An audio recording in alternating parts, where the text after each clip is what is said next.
কার্যক্রম নিষিদ্ধ আওয়ামী লীগের প্রতিষ্ঠাবার্ষিকী উপলক্ষে রাজধানীতে ব্যাপক নিরাপত্তা ব্যবস্থা নিয়েছে ঢাকা মেট্রোপলিটন পুলিশ। ২৩ জুনকে কেন্দ্র করে ঢাকার বিভিন্ন গুরুত্বপূর্ণ স্থানে ১৮,০০০-এরও বেশি পুলিশ সদস্য মোতায়েন করা হবে বলে জানিয়েছে সংস্থাটি।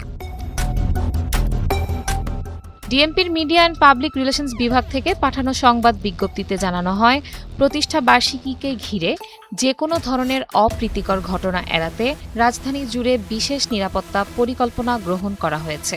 ডিএমপি জানিয়েছে, নগরীর ২০০টিরও বেশি কৌশলগত ও গুরুত্বপূর্ণ স্থানে চেকপোস্ট ডিউটি পরিচালনা করা হবে। একই সঙ্গে ঢাকার সব প্রবেশপথে তল্লাশি কার্যক্রম জোরদার করা হবে, যাতে কোনো ধরনের নাশকতা বা বিশৃঙ্খল পরিস্থিতি সৃষ্টি না হয়।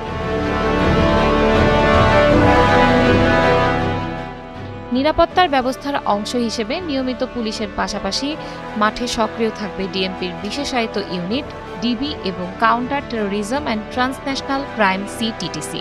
এছাড়া সাদা পোশাকে এসবি ও ইন্টারনাল অ্যাফেয়ার্স ডিভিশন আইএডি গোয়েন্দা নজরদারি চালাবে।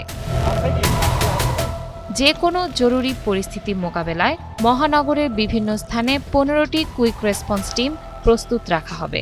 পাশাপাশি ঢাকার ৪টি প্রধান কন্ট্রোল রুমে অতিরিক্ত পুলিশ সদস্য ও রিজার্ভ ফোর্স স্ট্যান্ড বাই থাকবে। নিরাপত্তা কার্যক্রম তদারকিতে ডিএমপি কমিশনার সহ পুলিশের ঊর্ধ্বতন কর্মকর্তারা মাঠ পর্যায়ে দায়িত্ব পালন করবেন। ডিএমপির পক্ষ থেকে বলা হয়েছে, রাজধানীর শান্তি শৃঙ্খলা বজায় রাখতে এবং নাগরিক নিরাপত্তা নিশ্চিত করতে পুলিশ সর্বোচ্চ সতর্ক অবস্থানে রয়েছে।